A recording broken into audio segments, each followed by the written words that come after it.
जैसे मैं इसी एग्जाम्पल से बात करता हूँ, पलक ने कोशिश की कि मैं यहाँ पर आ जाऊँ, कोशिश की। और मैं ये नहीं कहना चाह रहा कि मैं बहुत व्यस्त आदमी हूँ, लेकिन हाँ, व्यस्तताएं रहती हैं। मैं आजकल अवॉइड करता हूँ कि कहीं जाऊँ, क्योंकि पता नहीं पिछले 3 साल में ऐसा क्या हुआ, इन्विटेशंस इतने मुझे आने लग गए हैं। मैं 25 साल से पढ़ा रहा था, कोई पूछता भी नहीं था मुझे। ये कोविड में यूट्यूब में पता नहीं क्या हुआ है, अब पता नहीं कहाँ कहाँ से इन्विटेशन आते हैं। कुछ तो ऐसी जगह से आते हैं जिससे कोई दूर दूर तक मेरा संबंध ही नहीं है। कोई बड़ी कंपनी है, उस कंपनी का इन हाउस प्रोग्राम है, कह रहे वहाँ के मोटिवेट करो। तो मैंने कहा मैं कैसे मोटिवेट कर दूँ, मैं यही हासिल हो रहे तो भाड़ में जाए। क्यों किसी के लिए फ्रस्ट्रेशन झेलनी है, क्यों परेशान होना है। गिव अप करने में और लेट गो करने में इतना ही अंतर है कि आपने हार मान ली या आपने जेल से निकाल दिया, दिमाग से ही निकाल दिया। किसी चीज़ को दिमाग से निकाल देना लेट गो करना है। किसी चीज़ के लिए कोशिश करते करते हार मान लेना और उस हार की फ्रस्ट्रेशन के साथ जीना गिव अप करना है। मुझे खुशी है कि आपकी मोटिवेशनल सोसाइटी के मेंबर्स कम से कम गिव अप नहीं करते। अच्छा, वो लेट गो भी नहीं किया मुझे, वरना मेरा सामान बच गया। और ये अच्छा है कि इसी विषय पर हम बात करना चाह रहे हैं। मैंने इस बीच में ये भी सीखा कि आपकी उम्र के बच्चों को कुछ भी बताने का सबसे अच्छा तरीका है कहानियाँ सुनाना। और आपकी उम्र की बात नहीं है, लिंक्डइन पर आप भी शायद होंगे, मैं भी वहाँ पर हूँ, जो प्रोफेशनल्स का प्लेटफॉर्म सबसे अच्छा माना जाता है। मैंने देखा कि आजकल जो बड़ी बड़ी कंपनियों के सीईओ हैं या सीएक्सओस कहते हैं, सीएफओ है, सीटीओ है या सीएचआरओ है, जो चीफ ऑफिसर्स होते हैं किसी कंपनी के, उनके लिए स्पेशल कोर्सेज चलते हैं स्टोरी टेलिंग के। और उसमें मान लिया गया है कि अगर आप किसी कंपनी के सीईओ बनना चाहते हैं तो बेसिकली जो स्किल आपको आनी चाहिए वो स्टोरी टेलिंग की आनी चाहिए। आप कहानी सुना सकते हो। मैं सच्ची कहानियाँ सुनाना पसंद करता हूँ, झूठ बोलने से बचता हूँ। मैं आपको 3-4 छोटी छोटी कहानियाँ सुना रहा हूँ। ये सारी कहानियाँ सच्ची हैं, 1-1% सच्ची हैं। पर मैं किसी का नाम नहीं लूँगा, जिनकी कहानी है उनका नाम नहीं लूँगा, उनकी प्राइवेसी का मामला है। पर हाँ, सच्ची कहानियाँ हैं। अच्छी बात है कि इन कहानियों के किरदार हम लोग नहीं बने, ईश्वर करे हम कभी ना बने, लेकिन कहानियाँ सच्ची हैं।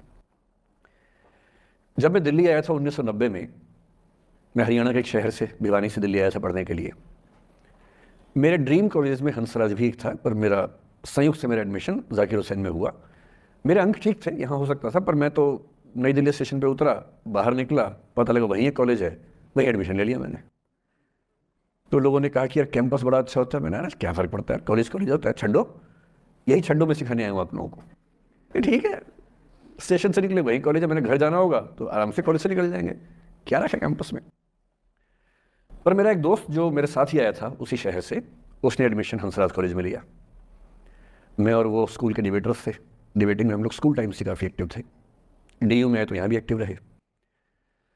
डीयू में मैंने करीब 5 साल डिबेटिंग की और मेरा ख्याल है कि लगभग 300-400 डिबेट्स मैंने जीती होंगी डीयू में, कुछ हारी भी होंगी, लेकिन मैंने खूब डिबेट, वो मेरा दरअसल दाना पानी था, रोजी रोटी मेरी वही थी कॉलेज के दिनों में।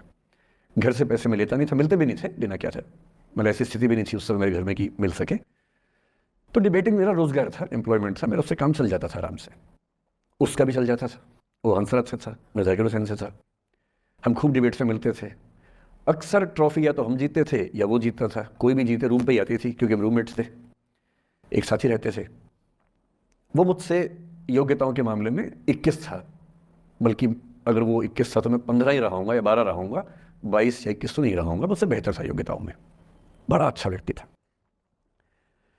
ग्रेजुएशन के बाद मैंने एमए हिंदी साहित्य में एडमिशन लिया, जबकि बीए ऑनर्स हिस्ट्री में किया था मैंने। उसने तय किया कि वो कुछ और करेगा, प्रोफेशनल कोर्स करेगा, नौकरी करेगा, तो वो चला गया दिल्ली से। मैं दिल्ली में रहा। फिर मैं एमए के बाद तैयारी करने लगा यूपीएससी की। तब तक मैं यूजीसी जेआरएफ कर चुका था। पहला अटेम्प्ट दिया, प्रीलिम्स हो गया। मेंस मेरा 96 के मेंस की बात कर रहा हूँ, मेंस शुरू होने वाला था, 2 दिन रह गए थे। करीब 10 दिन पहले वो मेरे पास आया हुआ था दिल्ली में, मिलजुल के अच्छे से बात कर गया था। उन दिनों उसका एक प्रेम संबंध कहीं हमारी ही एक मित्र के साथ चल रहा था। हम सब दोस्त थे, तो उनमें से 2 लोगों का आपस में एक अफेयर था। मुझे नहीं पता क्या हुआ, लेकिन मेरे मेन एग्ज़ाम से 2 दिन पहले रात को 12 बजे एक फ़ोन आया और ये बताया गया कि मेरे दोस्त ने फंदा लगा के अपनी जीवन लीला समाप्त कर ली है। वो दिल्ली से दूर था कहीं। और जिस व्यक्ति के बारे में मेरी राय ये थी कि उतना जीवट वाला व्यक्ति कोई हो नहीं सकता, जो ज़िंदगी से हार सकता ही नहीं, जिसके होने से कई लोग हमेशा जीता हुआ महसूस करते हैं, वो चुपचाप एक बंद कमरे में ज़िंदगी से हार गया। मैं आज तक नहीं समझ पाया कि ऐसा कैसे हुआ। बाद में टटोला, उसके पेरेंट्स से बात हुई, भाई से बात हुई, उन्होंने उसकी याद में एक सोशल वर्क शुरू किया ताकि किसी और बच्चे को ऐसा न करना पड़े। तो जो हल्का हल्का अनुमान हुआ वो है कि शायद कुछ ऐसा था रिलेशनशिप में जो नहीं संभल पाया था और रिश्ता टूट ना जाए इसका दबाव बहुत ज़्यादा था और वो दबाव झेल नहीं पाया। इस उम्र में ऐसा फेज आता है, कई बार आता है।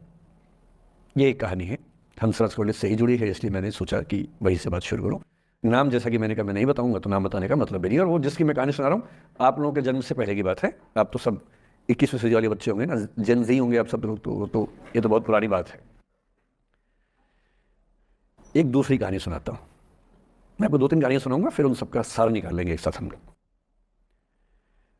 दूसरी कहानी ये है कि जब मेरा सिलेक्शन हो गया 97 में, मतलब 96 अटेम्प्ट में पहली बार में मेरा सिलेक्शन हो गया था, मैं एक्सटेंशन लेके तैयारी कर रहा था और डीयू में मैं पढ़ा भी रहा था उस समय।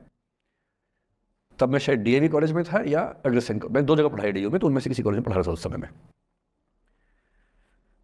तो उस समय एक लाइब्रेरी है कैंपस में ही, सेंट्रल रेफरेंस लाइब्रेरी, आप जानते होंगे, CRL बोलते हैं, जो विवेकानंद जी की स्टैच्यू है सामने ही वो लाइब्रेरी है।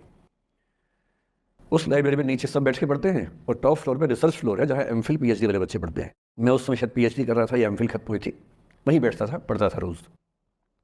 कई दोस्त पढ़ते थे हम लोग वहाँ। हम सुबह 8 बजे लाइब्रेरी खुलते ही वहाँ घुसते थे, रात को 1 बजे निकलते थे लाइब्रेरी बंद होने के समय।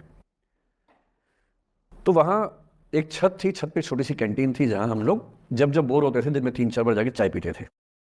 चाय पी ली, बिस्किट खा लिया, थोड़ी गप्पे मार ली, वो सब वहाँ करते थे। तो वहाँ मेरे बहुत सारे दोस्त थे, उनमें से कई लोग अब बहुत सीनियर सिविल सर्वेंट्स हैं, कुछ लोग प्रोफेसर्स हैं DU में। 2 बच्चे थे मुझसे जूनियर, 3-4 साल जूनियर थे, बड़े प्यारे बच्चे थे। मुझे उस समय तक पढ़ाई लिखाई का शौक अच्छा खासा हो गया था, तो वो रोज़ मेरे साथ बैठते थे केवल बात करने के लिए, किसी मुद्दे पर बहस करनी है तो बहस होती थी, समझते थे। फिर मुझे पता लगा कि वो दोनों रिलेशनशिप में हैं, रिश्ते में हैं, दोनों ने शादी भी कर ली। उनकी योजना DU में पढ़ाने की थी या सिविल सर्विस की भी थी शायद, पता नहीं। मेरा इंटरेक्शन बहुत ज़्यादा उसके बाद रहा नहीं उनसे, क्योंकि मैं सर्विस में चला गया था। इतने जिज्ञासु बच्चे थे दोनों, इतने जिज्ञासु कि उनसे मिलकर तबीयत खुश हो जाती थी कि हर चीज़ जानने का मन करता था उनका, हर विषय पढ़ने का मन करता था। एकदम जीवन से भरे हुए बच्चे, आंखों में चमक ऐसे। फिर दोनों की शादी हुई तो मैं शादी में जा नहीं पाया, क्योंकि मेरा रिश्ता सिर्फ लाइब्रेरी में 1 घंटा गप मारने वाला था, उससे ज़्यादा था नहीं रिश्ता उनके साथ। फिर सुनता रहता था कि मैं सब बढ़िया चल रहा है, पढ़ाई कर रहे हैं, तैयारी कर रहे हैं। इंटरकास्ट मैरिज की उन लोगों ने, खूब हंगामा हुआ, दोनों घर में तलवारें खिंच गई, किसी तरह से तलवारें संभाली गई, मैनेज हुआ, दोनों साथ रहने लगे। और फिर 3-4 साल के बाद एक दिन मैंने खबर सुनी कि उस बच्ची ने फंदा लगा के जीवन लीला समाप्त कर ली। ये बात भी दिल्ली विश्वविद्यालय की है, उस दौर के सब लोग इस कहानी को जानते हैं। मेरे ख्याल से दोनों कहानी आपके प्रिंसिपल मैडम जानती होंगी, नहीं ध्यान कर पाएंगे तो मैं उनको जैसे नाम बोलूंगा अकेले में वो तुरंत समझ जाएंगे मैं किसकी बात कर रहा हूँ। मैं आज तक नहीं समझ पाया कि ऐसा क्या हुआ होगा। तो बाद में अनुमान जो हुआ वो ये, इंटरकास्ट मैरिज, परिवार का दबाव, समाज का दबाव, आपस के दबाव, टॉक्सिक रिलेशनशिप, अंत में उस दबाव को न झेल पाना और जीवन समाप्त कर देना, ये हुआ। ये 2 घटनाएं हैं। एक तीसरी घटना ये है कि दिल्ली में